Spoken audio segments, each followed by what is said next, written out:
En el año 2019, en un pequeño pueblo al norte de Massachusetts, un niño de apenas 5 años comenzó a decir cosas que nadie podía entender. Su nombre era Mateo Williams. Y desde sus primeros días de hablar con fluidez, repetía una frase inquietante: «Yo fui el hombre que escapaba de la muerte». Al principio sus padres pensaron que era solo imaginación. Tal vez una historia sacada de algún video o una caricatura. Pero Mateo no hablaba como un niño que fantasea. Hablaba como un hombre que recuerda. Una noche, mientras jugaba con una cuerda, su madre lo escuchó murmurar: «Nunca uses el nudo doble. El truco está en la presión del aire». Ella lo grabó entre risas, sin darle importancia. Pero cuando su esposo, ingeniero mecánico, vio el video, se quedó inmóvil. El niño estaba describiendo una técnica de escapismo exacta de Harry Houdini, el legendario mago de inicios del siglo XX. Un método nunca revelado públicamente. Días después, Mateo comenzó a tener pesadillas recurrentes. Soñaba con agua, cadenas y un público que lo observaba en silencio. Despertaba empapado en sudor, gritando una fecha: Halloween, 1926. Esa fue, según los registros, la fecha de la muerte de Harry Houdini. Coincidencia, pensaron sus padres. Hasta que las coincidencias empezaron a ser demasiadas. Mateo empezó a dibujar cerraduras y mecanismos con una precisión asombrosa. Su padre notó algo perturbador: los planos funcionaban. Eran sistemas reales de apertura oculta. Al mostrarlos a un historiador local, este solo pudo preguntar: ¿dónde aprendió esto un niño de 5 años? La respuesta de Mateo fue inmediata, sin titubeos. «Yo inventé eso, cuando era Houdini». Sus padres comenzaron a registrar todo: videos, audios, dibujos. Cada vez que Mateo hablaba de su vida anterior, mencionaba detalles que ningún niño podría conocer. Los nombres de los asistentes reales de Houdini, la dirección exacta del Teatro Garrick y modelos específicos de esposas usadas en 1920. Incluso relató un accidente en Canadá, cuando una compuerta de hierro casi le destroza la muñeca durante un ensayo. Un evento no mencionado en biografías públicas, pero confirmado años después por un experto del Houdini Historical Center, al revisar documentos privados del mago. El caso comenzó a circular entre periodistas locales. Luego llamó la atención del Dr. Samuel Armitage, investigador en fenómenos de reencarnación infantil. Armitage viajó a Massachusetts intrigado por los informes. Durante la entrevista, el niño lo miró con serenidad y le dijo: «Usted quiere saber cómo escapé, pero nadie escapa de la conciencia». El investigador quedó helado.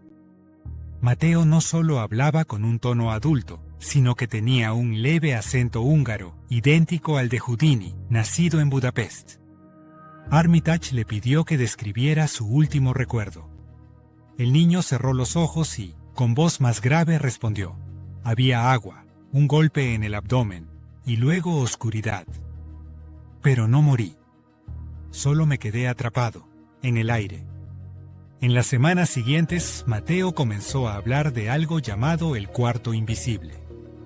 Según él, se encontraba bajo un teatro antiguo, donde Houdini guardaba los secretos que no debían mostrarse al público. Aseguraba que ese cuarto aún existía y que él sabía cómo abrirlo. Cuando su madre le preguntó qué había dentro, Mateo respondió con una calma inquietante: «No eran trucos, eran puertas». «Puertas», dijo, «que no se abrían con llaves, sino con conciencia». Cada palabra sonaba más imposible. Pero lo más desconcertante era que todo lo demás, los lugares, los objetos, las fechas, coincidía con la realidad. El historiador Daniel Cohen, experto en ilusionismo, investigó los planos originales del Teatro Palace de Nueva York, uno de los escenarios más famosos de Houdini. Y allí encontró algo inesperado. Bajo el escenario existía un compartimento sellado, sin descripción en los archivos, cerrado desde los años 30. Un espacio de piedra, de 4 metros de ancho, sin acceso conocido. Cuando Cohen le contó el hallazgo a la familia Williams, Mateo sonrió y dijo simplemente: «Ahí está mi cuarto invisible». La noticia del niño que decía ser la reencarnación de Houdini comenzó a difundirse rápidamente. Primero en medios locales, luego en programas nacionales interesados en fenómenos inexplicables. En pocas semanas, la historia de Mateo ya estaba en foros de magia, en blogs esotéricos y hasta en comunidades de ilusionistas profesionales. Algunos lo consideraban un fraude. Otros, una señal de algo más profundo. Pero entre todos los curiosos, hubo un grupo que tomó el caso muy en serio. Una sociedad discreta de estudiosos del ilusionismo que afirmaban custodiar el legado auténtico de Harry Houdini.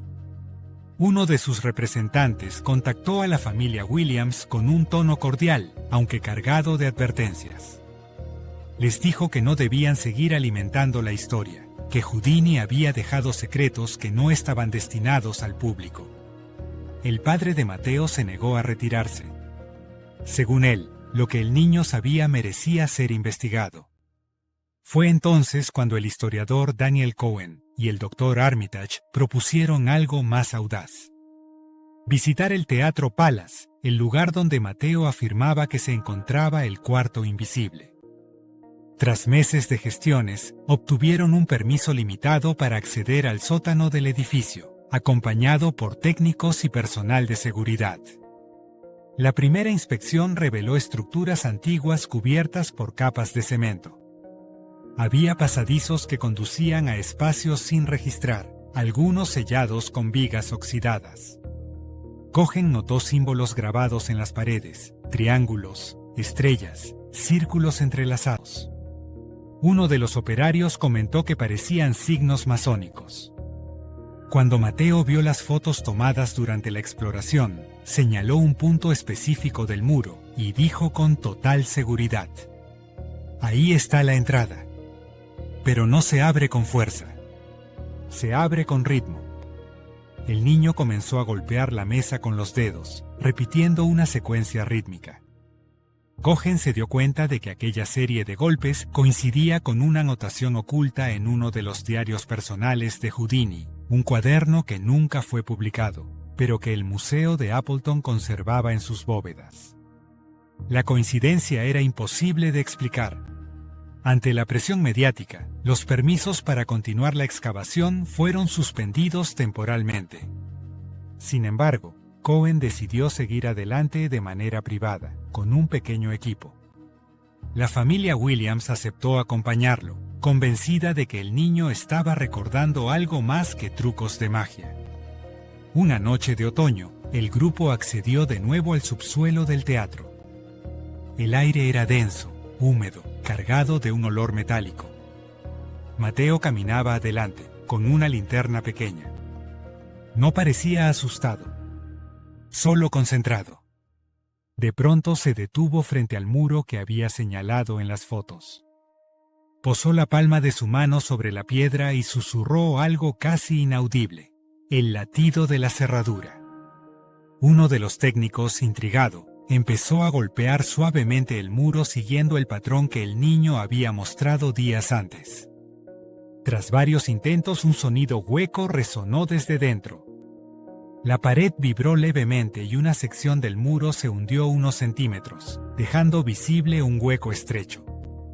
Cohen apuntó con la linterna y descubrió un arco de hierro cubierto de polvo. No era una puerta convencional, sino un panel móvil incrustado en la roca. Dentro se distinguía un pasillo descendente. El Dr. Armitage registró el momento con su cámara, mientras Mateo sonreía. Dijo una sola frase: «Él sabía que regresaríamos». El grupo avanzó con cautela. El pasillo conducía a una cámara pequeña, con suelo de madera vieja y paredes revestidas de metal. En el centro había una mesa, y sobre ella, un cofre cerrado con un candado de diseño antiguo. Cohen lo observó detenidamente. Era un modelo idéntico al que Houdini usaba en sus presentaciones de escape. Mateo se acercó, apoyó las manos sobre el metal y, sin herramientas, comenzó a manipular el mecanismo. El sonido del clic fue claro. El candado se abrió. Dentro del cofre había cuadernos, fotografías y varios objetos cubiertos con tela. Entre ellos, una llave de bronce y un pequeño libro encuadernado en cuero oscuro. En la tapa, grabadas en relieve, 3 palabras: Ars Invisibilis Verum. Cohen, que conocía latín, tradujo la frase en voz baja. El arte invisible hecho verdad. El doctor Armitage, impresionado, comenzó a revisar el contenido del cuaderno. Las primeras páginas eran notas sobre ilusionismo y técnicas de escape. Pero conforme avanzaba, el tono cambiaba. Houdini hablaba de un grupo de artistas y científicos que experimentaban con algo que llamaban arte de la disolución, una práctica destinada a alterar la percepción de la realidad mediante ritmo, luz y conciencia. Mateo, sentado en el suelo, escuchaba en silencio. Luego levantó la mirada y dijo con voz grave: no todos los escapistas usaban cadenas, algunos escapaban del tiempo. Esa frase quedó grabada en todos los presentes. Y también en la grabación del Dr. Armitage, que más tarde sería analizada por expertos en audio. La voz del niño, en ese momento, tenía un timbre distinto. Más profundo. Más adulto.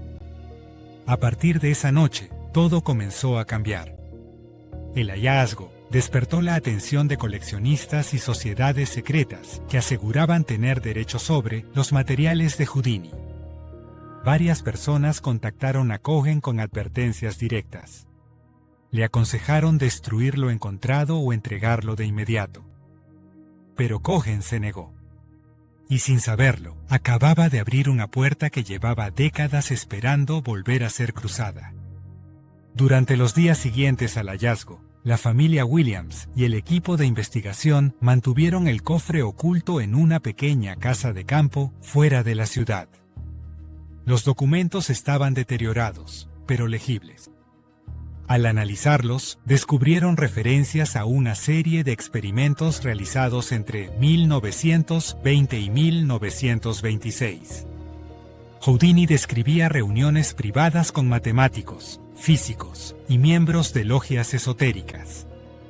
Decía que estaban intentando comprender la relación entre el pensamiento humano y la materia, entre la voluntad y lo que él llamaba la vibración oculta.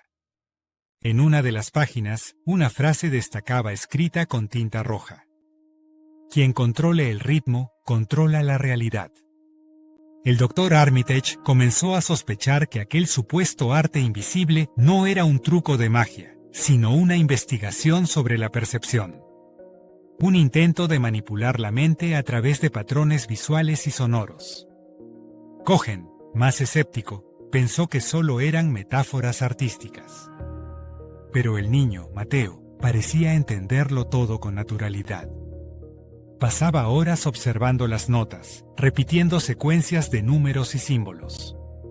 A veces se quedaba inmóvil, como si escuchara algo que los demás no podían oír.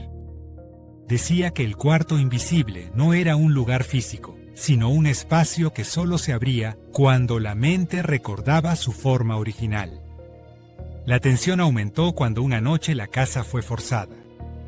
No se llevaron dinero, ni objetos de valor, solo las carpetas que contenían copias de los documentos de Houdini. El mensaje era claro. Alguien vigilaba cada movimiento del equipo. Días después, Cohen recibió una llamada anónima. Una voz masculina le dijo con calma: hay secretos que se guardan por una razón. Cierren la cámara y olvídense de ella. Pero el impulso por comprender era más fuerte. El grupo regresó al Teatro Palace para documentar la cámara con equipo profesional. Querían dejar registro visual de lo encontrado antes de que desapareciera o fuera confiscado. El lugar estaba igual que la primera vez, aunque el aire era más pesado, casi eléctrico. Mateo entró sin dudar. Avanzó hacia la mesa del centro, donde aún estaba el cofre abierto. De pronto comenzó a hablar con una voz más firme que nunca. Él sabía que este lugar sería encontrado, pero no para mostrar trucos, sino para recordar lo que olvidamos. El niño tomó el libro encuadernado en cuero y lo abrió en una página marcada con un triángulo. Leyó en voz alta una secuencia de palabras en un idioma que nadie reconoció. El sonido era hipnótico, cadencioso. Mientras leía, las paredes metálicas comenzaron a vibrar. Las linternas parpadearon. Un zumbido llenó la cámara. El doctor Armitage intentó detenerlo, pero Mateo continuó. En cuestión de segundos, el aire se volvió espeso y una luz tenue comenzó a salir de las grietas del suelo. La cámara parecía cobrar vida.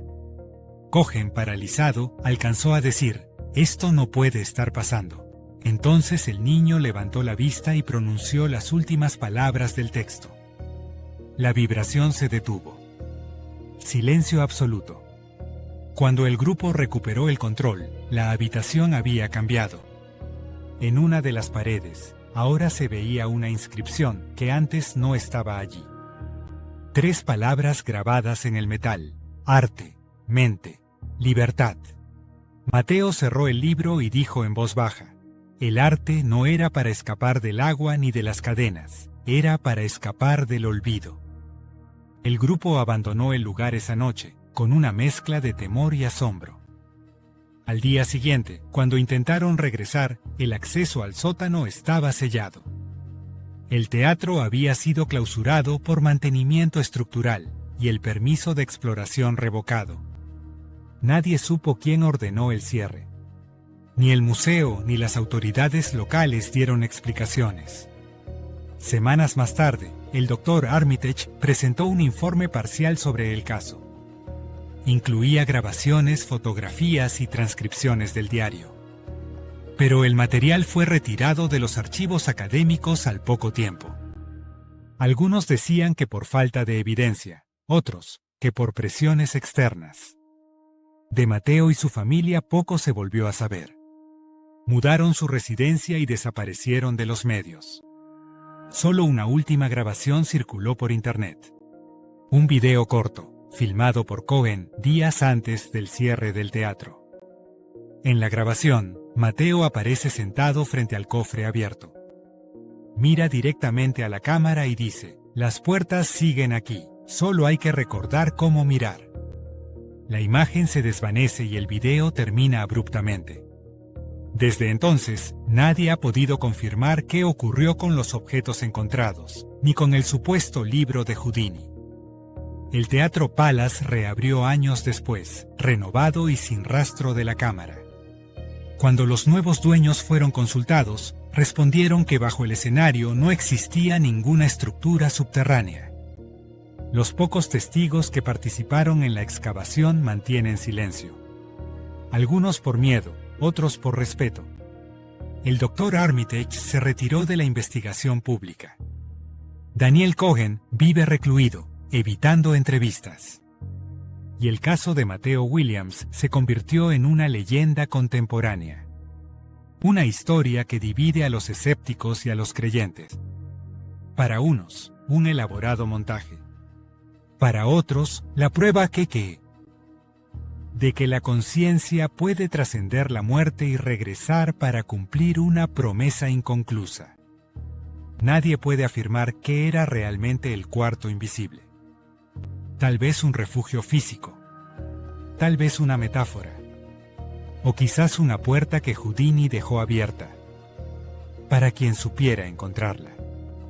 Porque como él mismo escribió en uno de sus diarios, la verdadera magia no está en escapar de las cadenas, sino en recordar quién las forjó. Y si Mateo decía la verdad, entonces el arte de Houdini nunca desapareció.